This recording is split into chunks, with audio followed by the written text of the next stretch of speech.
What if leadership wasn't just an art, but a science rooted in human biology? Today's guest, Nicolas Pokorny, is the founder and CEO of Mammoth Leadership Sciences and a rare blend of neuroscientist, business strategist, and global executive. With a PhD in neuroethology and an MBA in organizational behavior, Nicolas has spent decades exploring how group dynamics and human behavior shape leadership and vice versa.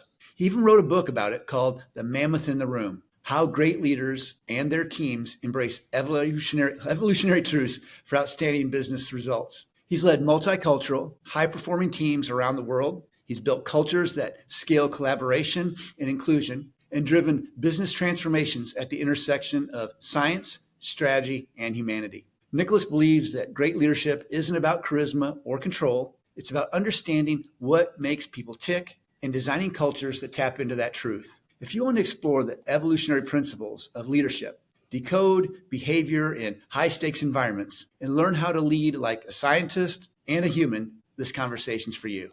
Nicolas, welcome to the show. Thanks very much for having me. A fantastic opportunity. So you have a PhD in neuroethology and a background in business leadership. How did those worlds collide for you, and what did that spark? Yeah. Well, the neuroscience background goes back to my university time. So I studied neurobiology, and then within the neurobiology, it was a lot about biochemistry.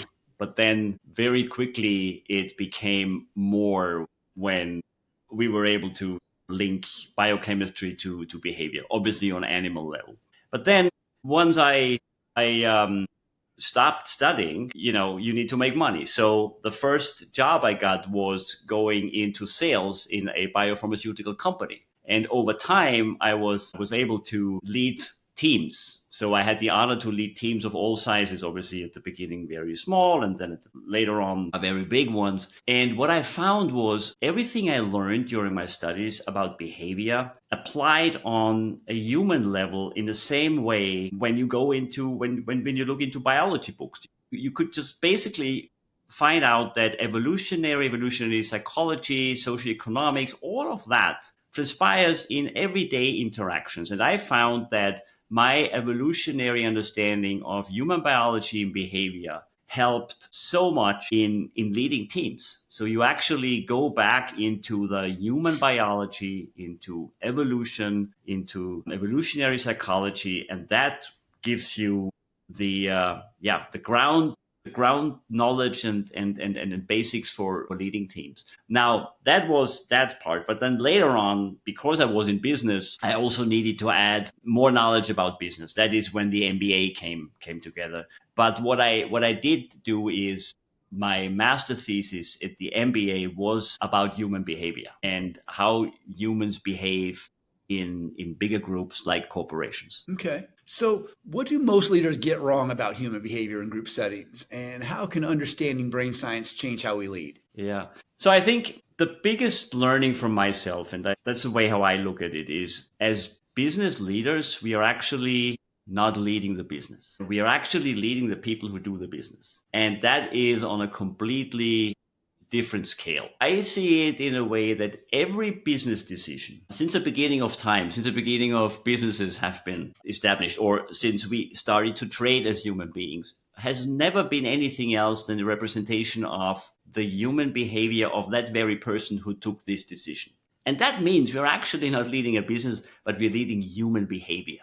And human behavior is on a complete different planet as what we normally learn in business school. Right? We learn about strategy and about implementation, and we learn about, the P&L and all these things. It's all great. It's all important. But I believe that that the reason why businesses succeed or fail is not because we know or don't know how to do strategy. I think we succeed or we don't succeed because we don't know enough about how do we steer, develop, nurture human behavior so that it becomes a culture which supports the business outcomes long term. Okay. So you say great leadership starts with the individual and scales through the group. Can you walk us through what that looks like in practice in the real world? Yeah. Well, there was big learning from my side.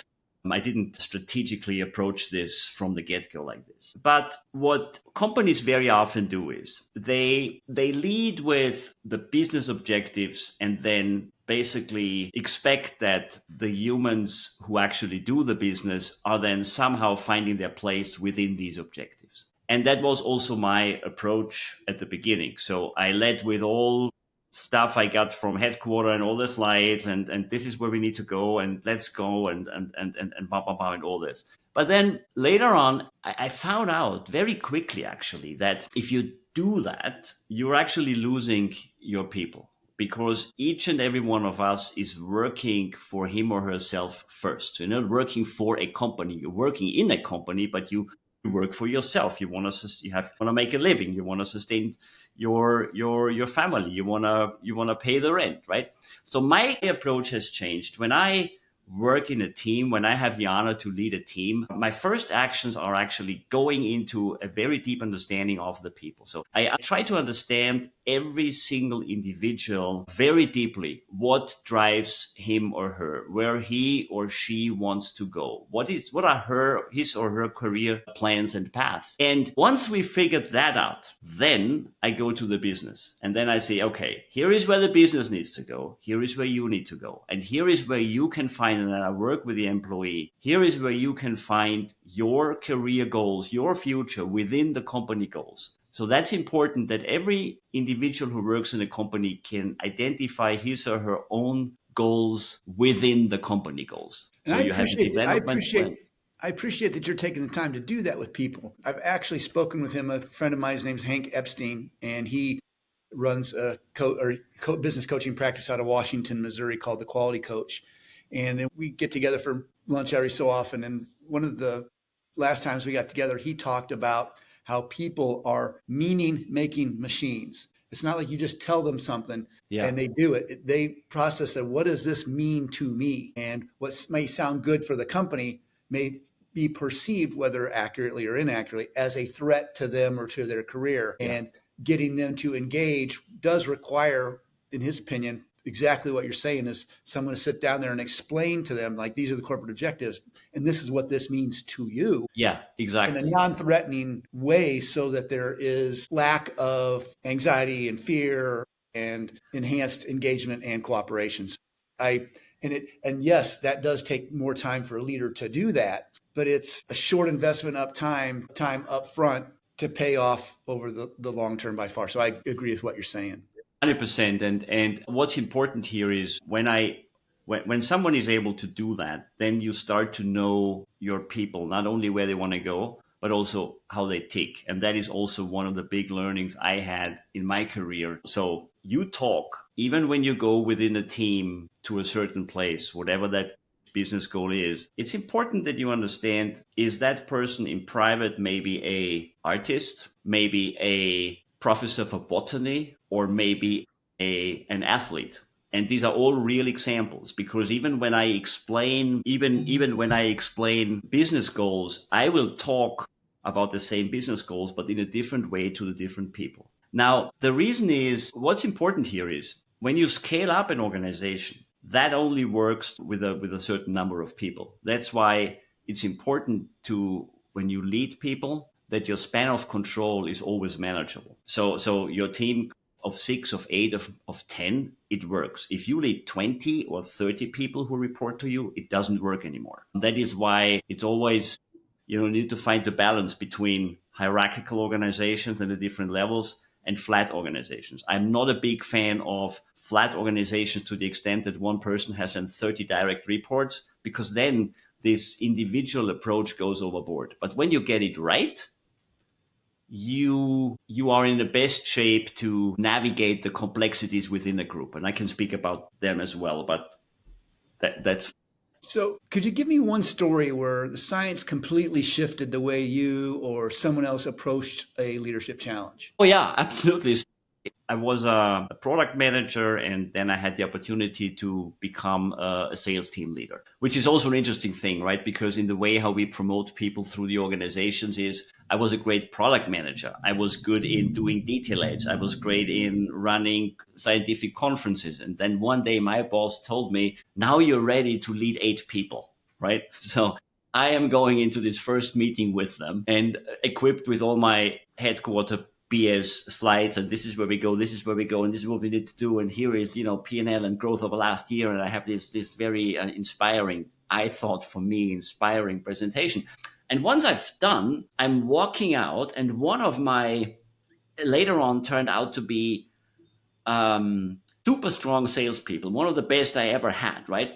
She comes to me and says, Nicholas, you've been long into with headquarter now. I think you have good connections. So I am actually, that was her only comment on that day. I would like to have that next class car. And I know it's a little bit above the limit, but I know you are connected enough that we get a little bit of an exception. So I can get this new car. And I was like, hold on a second. We spent an afternoon on strategy, on everything, and you come with your own thing, what is important for you. Now, I could have now said, it's completely crazy, and why are you asking this? But what I did was I sat down in the car and was thinking about it. Okay, so I'm talking about strategy for a whole afternoon.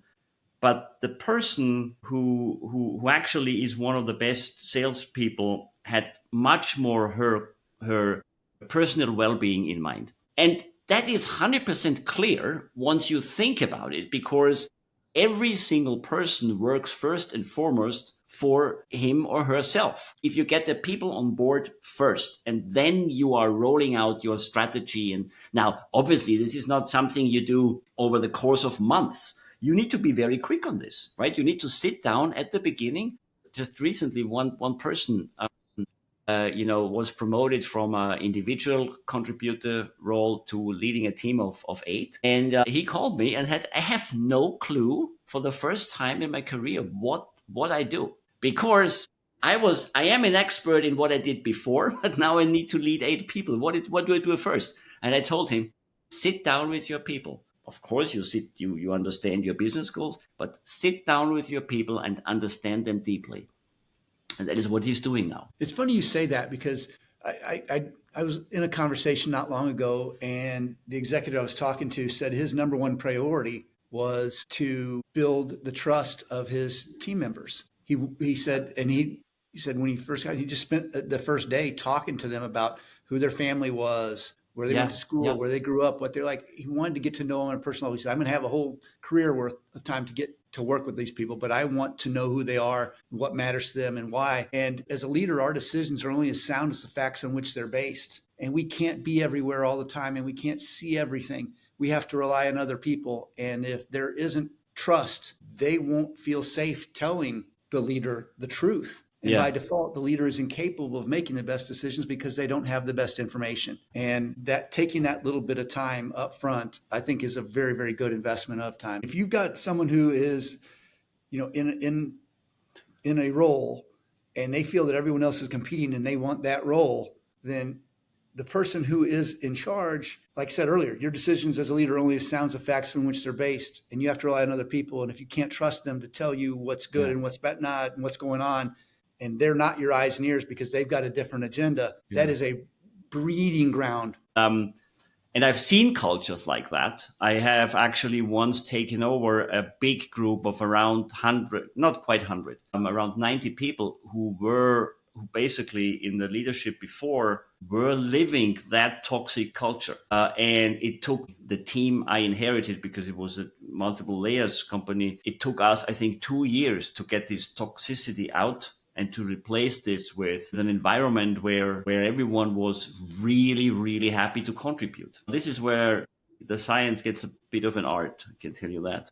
So I know that you've built and led multicultural teams across continents. What are some universal behaviors that you've seen consistent in top performers? The top performers are team regardless players. of culture. Okay. And regardless of culture, they all know it is important to work together. I've never seen, maybe it doesn't mean it doesn't exist, but I've never seen a really high performer who was just going his or her way. I've only seen people who really understood that you need to work with a team and for a team. These people were also very clear and very candid and very self-confident of what they want to achieve in life. The third thing is they are never ever satisfied. Never. And that means they always go for the next level. And the best people, they always want to win. So, in today's polarized world, how can leaders foster unity and shared purpose without forcing conformity? Wow, that's a topic I can tell you. That's something I struggle often with. Because you're not the only one. I think everyone struggles with that. Yeah, I mean, look, I'm originally from Austria, and I'm living here in the United States. And I'm from a country where we have a parliamentarian system where it's far, far, far from perfect. But there are multiple. There are many parties, and you need to compromise. And to be honest, here in the US, as somebody who is allowed to pay taxes but not to vote, it is sometimes difficult because it feels a little bit, there is a cultural thing going on, not only in the US, I think everywhere. You're either for something, and if you're not for something, you are automatically against it. Now, that is a bit of an issue. And, it's funny actually, because my first reaction to this is just avoid it. Don't talk about it. Don't bring it up and deny it. But that doesn't work as well, right? Because then things are brewing in the back, and it's a difficult topic. And to be honest, I don't have one recipe for this. The way how I approach it, when I see things coming, I'm not denying it anymore. When I see there are some situations where teams are starting to discuss not politics per se, but like policies, and it gets a little bit heated. I actually say, okay, let's discuss this a little bit. Let's take the time. Maybe I'm a fan of transparency. Yeah. When the playing field is level and and you have a shared understanding, then it's a lot easier to come up with a shared purpose when you have a shared understanding. Yeah. And then when everyone understands and they have a shared understanding and you come up with a shared purpose, conformity isn't something that is pushed. To me, it seems like a collaboration is the outcome. And that's the natural result. Yeah. No, we have 4 kids, and whenever one kid came up with something, well, you didn't say this to him or to her, somebody felt untreated, and I heard something along the lines of, I am, you're not doing it in the same way like you did with him or her. Then my answer was always, look, you are a different person, a different personality, and you have the right to be treated differently. And I think it is important because there are no 2 same people in the world. Biology doesn't work like that, right? And as long as we stay kind to each other and don't yell at each other, that's talk about it, and maybe at some point you just say, okay, let's agree to disagree, and then we move on, because we don't always have to agree. We just don't. It's not needed. Right. So what role does intelligent risk-taking play in leadership, and how can leaders distinguish between boldness and recklessness? Yeah. Intelligent risk-taking is something which I learned from one of the companies I worked with, and it was in that company, it was one of the basic values they were cherishing. And intelligent risk-taking for me is something where you take the risk needed, but you're not going overboard. That means there's a lot of data go into this, of course, right? You need to understand how a certain business situation is, what you can do about it, what you can't do about it. But then you're always trying to push and transform the business for the future. Now, if you are a non-risk taker at all, then you are just keep doing what you're doing. And a lot of companies are doing great things, but if you never take any intelligent risk, you just always will keep doing what you're doing. And then at some point, environment will change, and you will fail, because environment is constantly changing. When in my book, I'm talking about dynamic stability and transformation of businesses. So not risk taking at all means basically failing over time because your environment around yourself is changing. Now, reckless risk taking, I would describe as something what a lot of companies do, but they don't understand that they are reckless. That's the biggest threat in this. And this is when companies are not trying to see the future, are not transforming voluntarily over time. And then at some point, they see that the environment has changed. And then they need to be reckless to do quick change. And when they do quick change, a lot of things go terribly overboard. And there are so many examples also in the business world, right? Just think about, Kodak, right? They invented the digital camera. And it was a moment where these engineers showed this. And what they should have done is to say, that's potentially the future. We are market leader in the whole film industry. So let's take this and evolve this. What they did is they denied it. They threw it back until it was too late. And when all the others started to work on that, that was the moment where they tried to throw everything overboard. And that is when then things collapsed. And then there was, of course, they went bankrupt. So in avoiding change for so long and not working voluntarily by purpose on the transformation of your business all the time, constantly, which I call the intelligent risk taking, you're ending up at some point where it's too late. And then this reckless risk taking starts to save the company. And you know what then happens? It's all clear, right? Because the people who are actually responsible for that, the CEOs and the top executive leadership, are the last to go. First, we save the P&L, and then we let the workers go, the employees go, who actually have nothing to do. Some of them already had seen that coming and say, hey, hold on a second, we should change, right? But they are then the first to go. Yeah, that is the difference. So, neuroscience tells us that people resist change, but your work focuses on ongoing transformation. Yeah. How do you rewire resistance? Now, there is this saying, don't fix what's working or something like that, right? If it ain't broke, don't fix it. Yeah, exactly. If it ain't broke, that's the way how you say that in English. If it ain't broke, don't fix it. But things don't need to break to fix it. Things need to evolve over time. And that feels not nice, because we wired to have these consistencies. You need to address that and said, okay, the way how we're doing business now, even if it's our core business, needs to change over time, because in 3, 5, 10, 15 years, it will be different. Because if you want to change things which are not broken, it doesn't feel good. On the opposite, the other thing, when then change has to happen because you haven't changed over time, then change feels even more terrible, because then you have this revolutionary change process. The biggest advice I can give based on my own learning is build evolution into your business over time. Build a culture where evolution, transforming the business over time, is built in. So let's talk about evolution of business. How do you coach leaders who are stuck in outdated top-down styles to evolve and adapt to more human-centric approaches?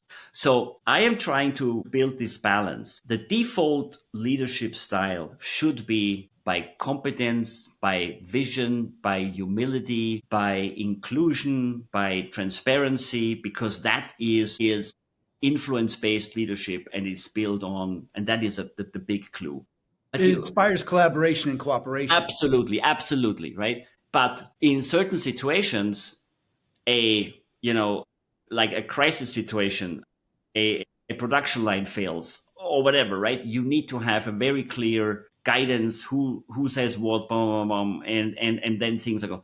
But that shouldn't be the default way. And it's deeply evolutionary that that top-down default doesn't work. When you look at doesn't matter.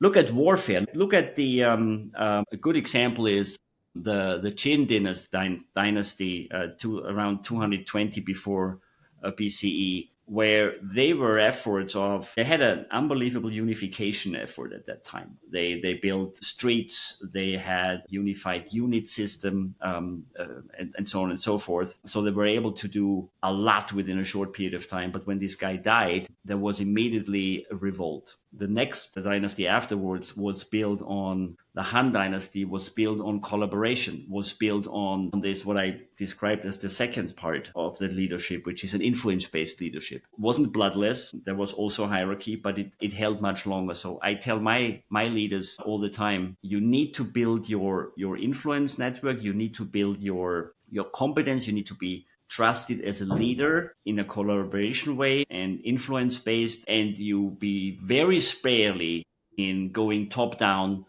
And you need to also be very transparent and saying, now we need to be quick, now we need to be top down, and it will only be for a certain period of time. And that is okay. People will okay that when you have built the foundation of the influence-based leadership. Constantly top down doesn't work. So if people want to know more, I really appreciate your time. It's been a pleasure having you on. If people want to know more about you and the work you do in your company, what's the best way for them to connect with you and your company? Well, I think the best way is you can find me on LinkedIn. My LinkedIn profile, Nicolas Pokorny. There is also the links to the webpage, Mammoth Leadership Sciences. Then I have a book, The Mammoth in the Room. That is, you can find that on our company page, our webpage. You can also find it on Amazon and wherever you want to buy your book. And then I have a podcast. I have a weekly podcast. It's called The Mammoth in the Room. It's on YouTube and Spotify and Apple, wherever you get your podcast from. And you can listen in. And this is a story. Approach on leadership. We always talk about companies. We talk about historic cases. It's very short, only 10, 12 minutes. So you can link in. And at the moment, we're running a couple of shows on overconfidence and on hierarchy. So just listen in. And then in fall or beginning of next year, we will launch an online leadership academy where we have a course where we put all the things which are in the book together so that leaders can apply that from day one. So I want to give you the chance to promote your book. What are a couple of the big takeaways or benefits that people are going to get from reading your book? I think what they get is the book is built on 3 sections. It has on people, on strategy, and on implementation. And when you read the on people piece, you learn a lot about human behavior, the basics of human behavior, which we are not taught in business school. Why are people behaving like they behave? But then also to bring that into a group setting, because individual behavior is very different to how we behave when we are in groups. When reciprocity comes into, when you have reputation and these kinds of things. That is what the chapter or section does. The second section is about strategy, where we go a lot into what does it mean for building strategy. And we're touching a lot on evolutionary biases, on